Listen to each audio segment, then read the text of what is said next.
भीमा नदी का भी प्रबल भाव हमारे यहाँ स्कंद पुराण में लिखा है। महाराज, जब भीमा नदी का भाव कहा गया भीमा शंकर के लिए कि जब मान लो कोई बेटा कोई बेटी गलत दिशा में जा रहे हों और अपने धर्म को छोड़कर, अपनी समाज को छोड़कर, अपने कुल को छोड़कर अन्य समाज में, अन्य धर्म में बेटा बेटी अगर अपने विवाह को करना चाह रहे हैं तो भीमा नदी, भीमा शंकर के द्वार जाओ और भीमा नदी में जाकर 5 पीपल के पत्ते पर मात्र 5 आटे के दिए जिसमें सरसों का तेल हो और थोड़ा सा तिल्ली का तेल मिला हो, बेटी बेटे का नाम लेकर उस भीमा नदी के पानी में छोड़ दो। भले वो ठंडे हो जाएं, भले वो बुझ जाएं, पर पानी में छोड़ दो जला हुआ दिया उस पीपल के पत्ते पर। वो वर वो कन्या गलत जगह पर विवाह नहीं करेंगे, अपने ही समाज में विवाह करेंगे, दूसरी जगह भटक नहीं सकते। भीमा नदी का इतना क्रम है महाराज, कोई साधारण सी नदी नहीं। माता पार्वती करी मैंने तुझे प्रकट करा है, जैसे गंगा का वेग है वैसा तेरा वेग रहेगा, जैसे गंगा की प्रबलता है वैसी तेरी प्रबलता रहेगी। जितना गंगा को पूजा जाएगा उतना तुझे पूजा जाएगा। स्वयं गंगा तो भगवान का आवाहन करती है तब भगवान दर्शन देते हैं। तेरे दरवाजे पर तो स्वयं भगवान नित्य दर्शन के लिए आए, तो क्यों चिंता कर। ए भीमा नदी तो निरंतर प्रवाहित हो।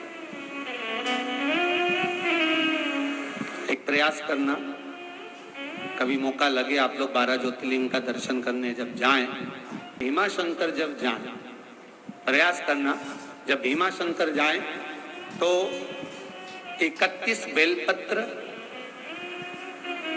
31 आथा चावल, 31 काली मिर्च, 31 लौंग मारक, 31 शमी के पत्ते ये एकत्रित करें। एक पात्र में या दोने में उसको रख लें और जिस व्यक्ति को भारी रोग हो गया, बहुत प्रबल रोग हो गया, जिसका कोई इलाज ही नहीं हो रहा, उस व्यक्ति का नाम लेकर भीमा शंकर को छुलाकर वो सामग्री भीमा नदी में डाल दीजिए और रोग का निवारण होना प्रारंभ हो जाएगा। धीरे धीरे स्वास्थ्य में आराम लगना प्रारंभ हो जाएगा। भीमा मां पार्वती का कहने पर रोग का भी हरण कर लेती है।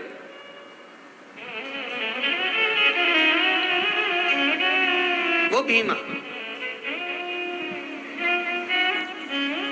जैसे आपको पहले कथा में कहा था, यदि आपने करमाला की कथा सुनी होगी, करमाला महाराष्ट्र में जब कथा बाची थी तो उसमें चंद्रभागा नदी का वर्णन किया था, जिनके तट पर भगवान विष्णु, भारत की भूमि पर केवल एक भगवान विष्णु का मंदिर ऐसा है पूरे भारत में जिनके सिर पर शिवलिंग है, वो पंढरपुर के हरि विठ्ठल हैं,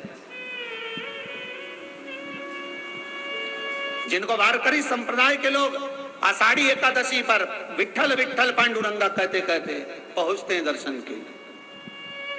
पूरी दुनिया में एक मंदिर हरि विठ्ठल का, जिनके मस्तक पर शिवलिंग है, माथे पर शिवलिंग विराजा है। तो चंद्रभागा नदी के तट पर वो शिवलिंग, वो भगवान पांडुरंगा विराजे हैं। तो चंद्रभागा का वर्णन किया तो गया था कि उनके पिता का नाम, उनकी माता का नाम, उनका स्मरण अगर कभी आपने नहीं सुना हो तो करमाला वाली कथा को निकालना और एक बार उसको अच्छे से सुनना। चंद्रभागा नदी का एक एक व्याख्यान वर्णन उसमें किया गया।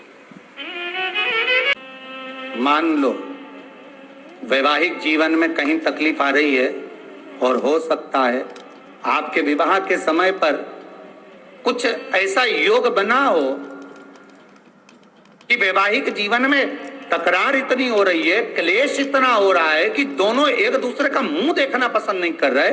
8 दिन अच्छे से रहते हो, 15 दिन लड़ाई करते हो, 15 दिन अच्छे से रहते हो, फिर 8 दिन लड़ाई करते हो। तो उस वैवाहिक जीवन को सुखमय बनाने के लिए लिंग पुराण कहती है, महाराज किसी भी लाल फूल का रस, काय का रस, किसी भी लाल, आप लाल फूल में जान दो तो अपन समझ लो गुलाब की पत्ती का ही रस ले लीजिए।